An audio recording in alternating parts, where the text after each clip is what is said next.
लोकसभा चुनाव से पूर्व भाजपा अपनी कल्याणकारी योजनाओं को जन तक पहुंचाने का भरसक प्रयास कर रही है ताकि उन योजनाओं का लाभ पंक्ति में खड़े आखिरी व्यक्ति को मिल सके। इसी कड़ी में पहले विकसित भारत संकल्प यात्रा, फिर गांव चलो अभियान और आज उसे भाजपा के राष्ट्रीय अध्यक्ष जेपी नड्डा व किसान मोर्चा के राष्ट्रीय अध्यक्ष राजकुमार चाहर ने किसानों को प्रगतिशील बनाने और उनकी किसानों की समस्याओं का समाधान करने के लिए 1 महीने तक चलने वाली ग्राम परिक्रमा यात्रा की शुरुआत वर्चुअली संबोधन से की और पहले दिन विधानसभा कोसली के बरेली खुर्द में इस यात्रा को कोसली से विधायक लक्ष्मण सिंह यादव की अगुवाई में शुरू किया गया। इस मौके पर भाजपा कार्यकर्ताओं के साथ किसान मोर्चा के जिला संयोजक बलजीत यादव मुख्य रूप से उपस्थित रहे। कोसली विधायक लक्ष्मण सिंह यादव के अनुसार भाजपा की ग्राम परिक्रमा यात्रा का उद्देश्य हर गांव तक जाकर किसानों की समस्याओं को सरकार तक पहुंचाकर उनका समाधान करना व सरकार की योजनाओं के लिए चलाई जा रही कल्याणकारी योजनाओं को उन तक पहुंचाना है। उन्होंने लोकसभा चुनाव की तैयारियों पर कहा कि भाजपा हमेशा चुनाव के लिए तैयार रहती है और अब भी पूरे तरीके से तैयार है। उन्होंने विपक्ष पर निशाना साधते हुए कहा कि विपक्ष की बहुत सी पार्टियां तो संगठन तक नहीं बन सकी, जबकि भाजपा से पन्ना प्रमुख का भी मजबूत संगठन तैयार कर दिया।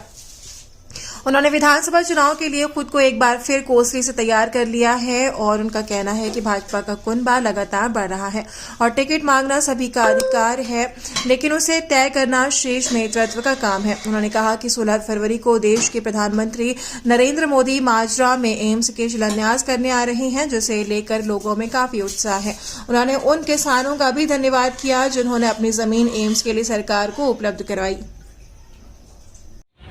भारतीय जनता पार्टी किसान मोर्चा की देशव्यापी ये यात्रा शुरू हुई है, जो 1 महीने तक विभिन्न गांवों में जाती हुई और किसानों के बीच जाकर के चौपाल लगाना और उसमें हमारे भारतीय जनता पार्टी के नेता अपने किसानों से संबंधित जो समस्याएं उनको सुनेंगे और जो कल्याणकारी योजनाएं किसान से संबंधित, चाहे वो किसान सम्मान निधि हो, चाहे किसान क्रेडिट कार्ड हो, चाहे फसल बीमा योजना हो, तो ऐसी योजनाएं जो केंद्र सरकार और राज्य सरकार ने शुरू की है उन योजनाओं के बारे में विस्तार से बताएंगे और उनसे किसानों से भी फीडबैक लेंगे कि कैसे और अच्छी योजनाएं बन करके और अच्छे विकास कार्य हों।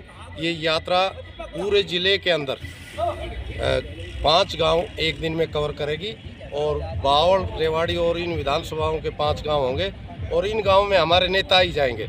जैसे गए वहाँ चौपाल लगाई, सब किसानों को इकट्ठा किया, जानकारियाँ दी और वहाँ पर गौ पूजन और जो कृषि यंत्र पूजन करके और उनकी समस्याओं को सुना जाएगा।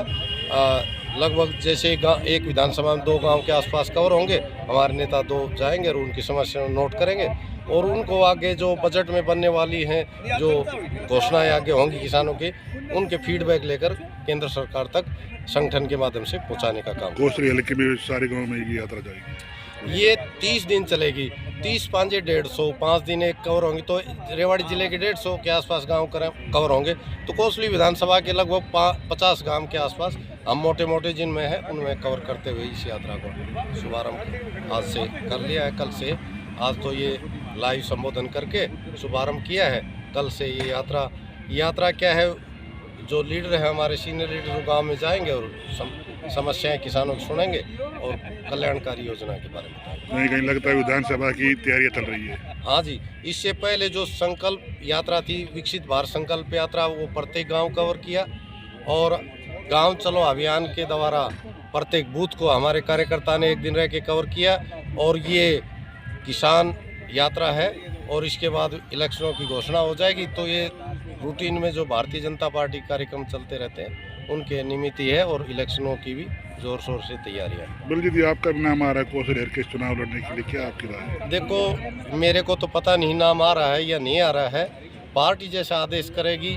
हम तो इतने सालों से संगठन के लगे हुए हैं और संगठन के लिए काम कर रहे हैं। पार्टी को योग्य लगेगा तो हमको दे देंगे और कोई योग्य लगा तो उसको दे देंगे, हम उसका तन मन धन से मदद करेंगे। भाजपा सरकार के साथ अगर टिकटें मिलती है तो भी, नहीं मिलती है तो भी पार्टी का जो सिपाही यहाँ पर कमल का फूल लेकर आएगा उसके साथ है और पार्टी ने हमारे ऊपर विश्वास जताया तो कार्यकर्ताओं के दम पर हम भी पूरी दमखम से चुनाव लड़ेंगे।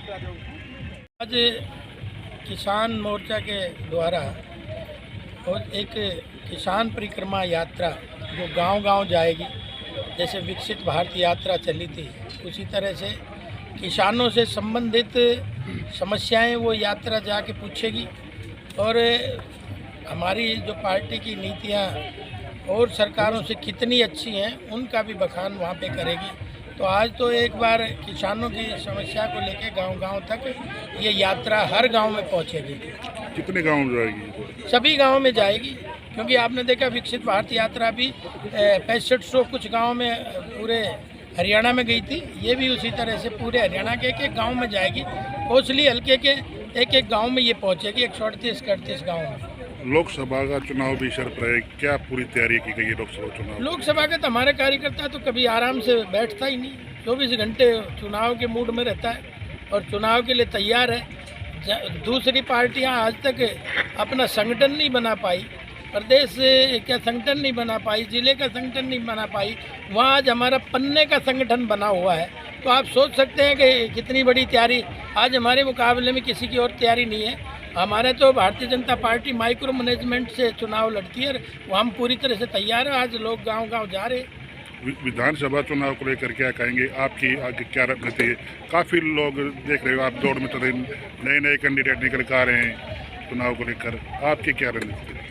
कैंडिडेट तो देखिए बड़ा परिवार हो रहा है, अच्छी बात है, और बड़े परिवार को संभालना हमारे ऊपर नेतृत्व का काम है, अपने आप संभालेंगे। और आपको पता ही है कि भारतीय जनता पार्टी कार्यकर्ताओं का ख्याल विशेष रखती है। आपकी क्या तैयारी है कोसली से? कि मैं ही तैयारी कर रहा हूँ और कौन कर रहा है? आपको क्या लगता है? एम्स एक बहुत बड़ा प्रोजेक्ट था, 16 साल को नरेंद्र मोदी जी आ रहे हैं, उसको लेकर क्या तैयारी की गई? देखिए, मैं तो आज क्षेत्र के लोगों में उत्साह है, उमंग है, और आज आदरणीय मोदी जी इस क्षेत्र को इतनी बड़ी सौगात दे रहे हैं। इसमें सबका परिश्रम जुड़ा है, राव इंद्रजीत का भी परिश्रम जुड़ा है, मुख्यमंत्री की घोषणा 2015 में हुई थी बावल में, उनका भी परिश्रम जुड़ा है, और क्षेत्र के लोगों का सबका इसमें परिश्रम जुड़ा है। और आपने ये भी देखा होगा कि जब राम सेतु बन रहा था तो नल और नील जहाँ लग रहे थे, वहीं बानर, भालू, बनवासी, गिरिजन सब लोग उस राम सेतु में लग रहे थे। तो गिलेरी भी लग रही थी, और गिलेरी लाती, मिट्टी लपेटती और वो राम सेतु पे छोड़ती, तो लोग उसका तमाशा देख रहे थे। उन्होंने कहा कि भाई आपसे कि ये पुल बनेगा इतनी मिट्टी से? तो बोला जब पुल का इतिहास लिखा जाएगा तो मेरा नाम होगा। तो आज गिलेरी की तरह ही हमने भी काम किया है। जब पहली बार मुख्यमंत्री से मिले ज़मीनों के मुआवजे के लिए, इस एम्स के लिए, मैं भी विधानसभा में भी ये मैंने उठाया। और दूसरा आपने ये भी देखा होगा कि जब मुख्यमंत्री पहली बार आए, जब मैं विधायक बना, तो एम्स संघर्ष समिति कहने लगी हमने सीएम साहब से मिलवाओ, तो हमने मिलवाया और वहाँ चर्चा की। हमने कहा जी हमारे यहाँ के लोग ज़मीन तो दे रहे हैं, लेकिन ये विस्थापित नहीं होने चाहिए, स्थापित रहें, इसका कोई काम करे। तो बोले इसके लिए क्या हो सकता है? हमने कहा इनकी जितनी जिस हिस्से में ज़मीन जा रही है उतना इनको प्लॉट डेवलप करके दे दो ताकि ये लोग रहें। और आज उन किसानों का भी मैं धन्यवाद करूंगा, क्योंकि 2013 के बाद जो कानून था भूमि अधिग्रहण का वो बदला, लेकिन आज किसानों ने बड़ा दिल रखते हुए और आज इतनी बड़ी सौगात बनाने के लिए सरकार को अवसर दिया है। मैं सबका, और ये कलेक्टिवली सबका सहयोग था, किसी का ज़्यादा था, किसी का कम था, ये हर बंदा इसमें लगा हुआ था। इसीलिए वो साथ साथ जब चलेंगे तो ही इतने बड़े प्रोजेक्ट कामयाब होते हैं। और उस कड़ी में आज हम, क्योंकि कांग्रेस निरंतर कहते थे अगर मंदिर ज़रूर बनाएंगे लेकिन तारीख नहीं बताएंगे, आज मंदिर भी बना, तारीख भी बता दी, सब कुछ। ये ऐसे ही कहते थे एम्स बनेगा कब, तारीख नहीं बताएंगे। आज उनको कह दो कि 16 तारीख को आदरणीय मोदी जी इसका शिलान्यास करने आ रहे हैं, जो इस क्षेत्र के लिए वरदान साबित होगा और रोजगार 15,000 लोग रोजगार पाएंगे। क्या लगता है सर, मुख्यमंत्री भी एम्स का शिलान्यास होने से पहले आएंगे? निश्चित तौर पे आएंगे। मुख्यमंत्री की घोषणा के साथ साथ ही ये सब सिरे चढ़ी है। हमने तो मुख्यमंत्री से डिमांड की थी, लेकिन मुख्यमंत्री का ये परिश्रम था जो आज साकार हो रहा है। मुख्यमंत्री कब आएंगे सर? 14 तारीख बताया था। मुख्यमंत्री कभी भी इस रैली से पहले, 16 से पहले कभी भी आ सकते हैं। एक बार सभा स्थल का, उस क्षेत्र का निरीक्षण करके जाएंगे।